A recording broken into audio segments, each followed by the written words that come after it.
It's impossible to walk this ground without sensing the presence of those who fought here. Especially Hugh Mercer, who, right over there, gave his life for his country. And George Washington, who right up there, placed his body between his infant nation and those who had come here to strangle it in its cradle. A lot of my interest in history came from two sources. One, I lived overseas when I was younger, quite a bit, and I came from a military family. My father was a graduate of the Naval Academy in 1944, was a veteran of the Pacific in the Second World War, and later a naval aviator. It's very important for an individual, I think, or for a community or society to remember that it's not just here now. I mean, one of the great temptations we all have, particularly now in our culture, is presentism, if you will. This notion that nothing ever happened before me, nothing ever is going to happen after me. But in fact, we're all connected. History is about memory, about remembering who we are and from whence we have come. Historical memory invites us into the lives of those who came before us and who we are reminded are not that different from ourselves. History makes us whole and makes a community and a nation possible.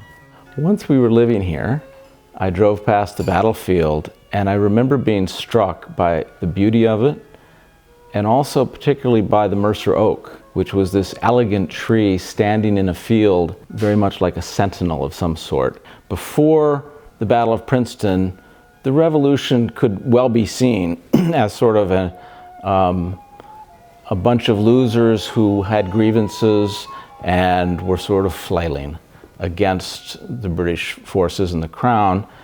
Politicians who were just going to be hanged, soldiers who were just a mob of farmers posturing and would be swept from the field very quickly by professionals. After the Battle of Princeton, everything changed.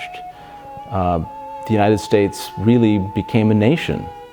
100 years later, the English historian Trevelyan wrote about that cold early morning in Princeton. It may be doubted whether so small a number of men ever employed so short a space of time with greater and more lasting effects upon the history of the world. The Princeton battlefield offers us a tangible connection to the nobility and the courage that created the United States of America. Every American who visits this place, regardless of how their family or when their family came to this country, every American who comes to this field is invested with the freedom and the heritage that Washington and Cadwalader and Mercer fought to secure. George Washington.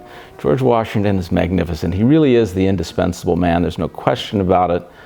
Every sentence of every accolade and every ounce of fame that he has is well deserved. There's no question about it. And at the critical moment at Princeton, when everything was in play and every opportunity was present to win or to lose, he placed his body between the enemy, turned his back to them, rallied his troops, and led the Americans to their first and really one of the most important victories.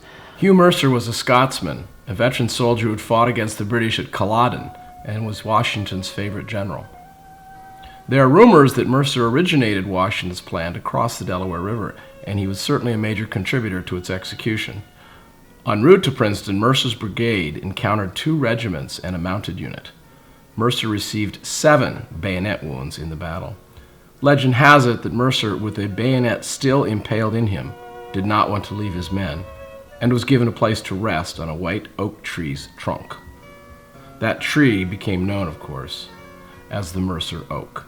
Joshua Chamberlain wrote about Gettysburg, that other great American field of battle. And he wrote, "On great fields, something stays. Forms change and pass, but spirits linger to consecrate ground, generations that know us not and that we know not of.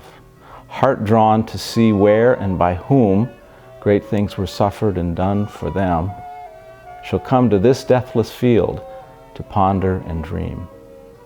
The Princeton battlefield is such a place. As long as we remain faithful and undaunted and preserve this field of battle and the memory of the great things suffered and done here for us, Then Hugh Mercer and John Cadwalader and Nathaniel Greene and George Washington and their patriot soldiers will remain as fresh in our minds as a bright, cold winter morning. The Princeton Battlefield Society exists for no other reason than to preserve the memory of those great things by tending to this place, these buildings, this hallowed ground. This battlefield is a nexus point joining us, the community where we live, and the world-changing history that continues to shape us as a nation.